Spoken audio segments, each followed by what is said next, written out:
पीले दांत वाली बहू। रंजना कभी ब्रश नहीं करती थी।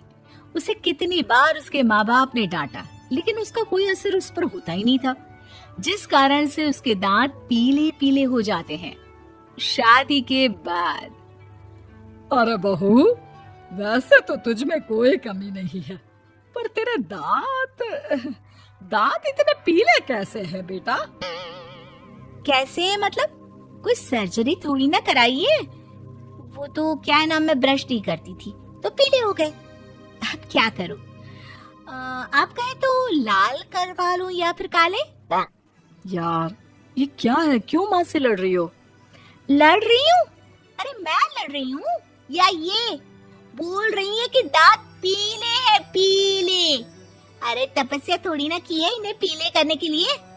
बकायदा ब्रश नहीं किया है 20 साल तक, तब जाकर। छी, कैसी बात कर रही हो? ये उस वक्त तो पीले नहीं थे जब हम लोग तुम्हें देखने आए थे। अरे तब साफ करवा लिया होगा डेंटिस्ट के पास जाकर। अब देखो कैसे पीले पीले लग रहे हैं। रंजना सास की तरफ गुस्से से देखती है। फिर शुरू हो गई पीले पीले पीले। अरे पीले तो तब भी थे जब मेरे हाथ का रसगुल्ला उड़ा उड़ा कर खा रही थी और बोल रही थी, लड़की नहीं गुणों का खजाना दे रहे भाई साहब आप। खैर, अब वो लोग करते भी तो क्या करते, पीले दांत वाली बहू पल्ले पड़ी थी तो झेलना तो था ही। एक दिन कीर्तन में रंजना गाना गा रही थी। अरे कमला बहन, माँ का द्वार है, यहाँ तो सब शुद्ध होकर आते हैं, फिर अपनी बहू को ब्रश भी नहीं करवाती तुम। दूर से पीले पीले दांत भक्ति में बाधा उत्पन्न कर रहे हैं। और कोई 2 साल के बच्चे थोड़ी ना लेकर आई हूँ मैं बहू बनाकर। अच्छी खासी लड़की है, अरे कैसे करवाऊं ब्रश? ये तो उसे खुद करना चाहिए ना। अब माँ बाप तो इसके जैसे तैसे निपटा दिए, ये नहीं सोचा कि सास कैसे संभालेगी। सास बहू को लेकर घर आ जाती है, लेकिन सोच लेती है कि अब इसे लेकर कहीं नहीं जाएगी। अगले रोज बहू कहती है, अरे क्या हो गया, मंदिर नहीं जाना क्या? कीर्तन का वक्त हो रहा है। मेरी मधुर वाणी से कान्हा जी जागते हैं और सोते हैं। आप तो जानती है ना उनकी भक्ति में कितना मन लगता है मेरा। वो क्या है ना, तबीयत ठीक नहीं लग रही है मेरी, आराम करूंगी मैं। तबीयत ठीक नहीं लग रही? अभी तो मिथुन के गाने पर नाच रही थी आप, और अब बोल रही है कि तबीयत ठीक नहीं लग रही। अरे भक्ति में मन लगा लो सासू माँ, ऊपर जाना है, क्या मुंह दिखाओगी आप? हाँ? सास को बहू की बात पर गुस्सा आ जाता है। मैं क्या मुंह दिखाऊंगी, इसकी चिंता तो ना कर, समझी? अपने मुंह की चिंता कर, जो ये पीले पीले दांत लेकर हर जगह पहुंच जाती है। पता है लोग कितना मजाक बनाते हैं। ना जी ना, मैं नहीं जाना कहीं तेरे साथ। तो ये बात है। कोई ना, मत जाओ, मैं अपने कमरे में ही बैठकर भक्ति कर लूंगी। ऊपर वाला दांत थोड़ी ना देखता है, मन देखता है, भावना देखता है। और अरे बस बस, तू सब कुछ दिखा, बस ये सफेद चमकदार दांत ना दिखाना किसी को, है? जा यहाँ से। बहू को सास की बात का कोई फर्क नहीं पड़ता, वो तो जैसी थी वैसी ही रह जाती है। सुबह नहाकर किचन में खाना बनाना, फिर खाना खाना, कीर्तन भजन करना और सो जाना। एक दिन, माँ जी मैं सहेली के घर जा रही हूँ, शाम को लेट आऊंगी। हाँ हाँ तो जाना, मैंने कौन सा तेरी आरती करनी है घर पर बैठकर। रंजना सहेली के घर जाती है, जहाँ वो पार्टी में जाने की तैयारी कर रही होती है। अरे शिखा, कहाँ जाने की तैयारी कर रही है? मैं गलत वक्त पर आ गई क्या? अरे नहीं यार, उल्टा सही वक्त पर आई है। मैंने ये साड़ी और ज्वेलरी निकाली है यार, शाम को इनके ऑफिस की एक पार्टी में जाना है। बताना कैसा लग रहा है ये सब?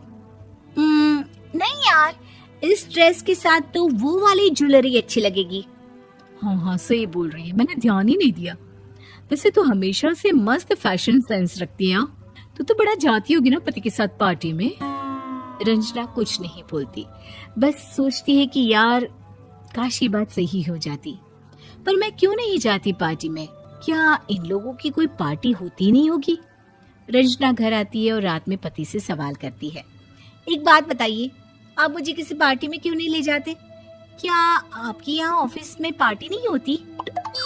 पति बेचारा क्या कहता कि दांत पीले हैं तुम्हारे इसलिए। अरे कोई पार्टी होती नहीं हम लोगों के ऑफिस में, तो कहाँ से लेकर जाऊं?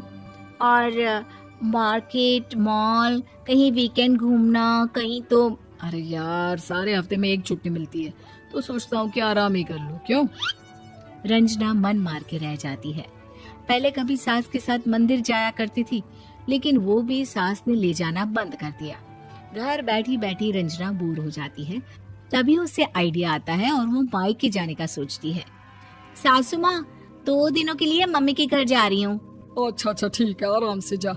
और हाँ, माँ से कुछ अच्छी आदत सीख कर आना कि कैसे शरीर के हर भाग की तरह दांतों की सफाई भी जरूरी होती है, समझी? शुरू हो गई ना आप। वो लोग आपकी तरह नहीं है कि छोटी छोटी बात का बतंगड़ बना दे। उन लोगों के लिए मैं मायने रखती हूँ, ना कि मेरे पीले पीले दांत। रंजना माँ को बिना बताए उन लोगों को सरप्राइज देती है, लेकिन जैसे ही वो दरवाजे पर पहुंचती है, अंदर देखती है कि घर वाले कहीं जा रहे होते हैं। अब माँ, काश रंजना दीदी के दांतों वाली प्रॉब्लम नहीं होती, तो वो भी हम लोगों के साथ चलती ना बुआ जी की बेटी की शादी में।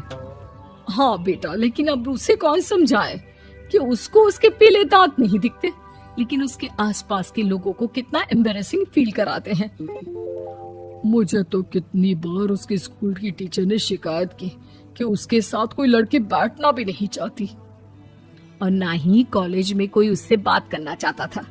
लेकिन पता नहीं क्यों उसे ये बात समझ में ही नहीं आती। कोई कमी नहीं है उस लड़की में, बस यही कि दांत पीले हैं। वो तो भला हो जीजा जी और उनकी माँ का, जो दीदी को जैसी है वैसे ही रखा हुआ है। रंजना को अपने घर वालों की बात सुनकर बहुत दुख होता है। वो सोचती है कि वो क्या करे, लेकिन फिर वो सीधा डेंटिस्ट के पास जाती है, अपने दांत चमकाती है और कसम खाती है कि वो रोज ब्रश करेगी। अरे क्या हो गया? तुम तो 2 दिनों के लिए गई थी ना, पर कोई ना, अच्छा है, चलो आ गई तो। रंजना सास के सामने आकर खड़ी हो जाती है और पूरी स्माइल करती है, उसके चमकदार दांतों को दिखाती हुई। हैं? चले मंदिर? माँ, मुझे माफ कर दीजिए, मैंने आप लोगों को बहुत एम्बैरेसिंग फील करवाया। मैं आज से रोज ब्रश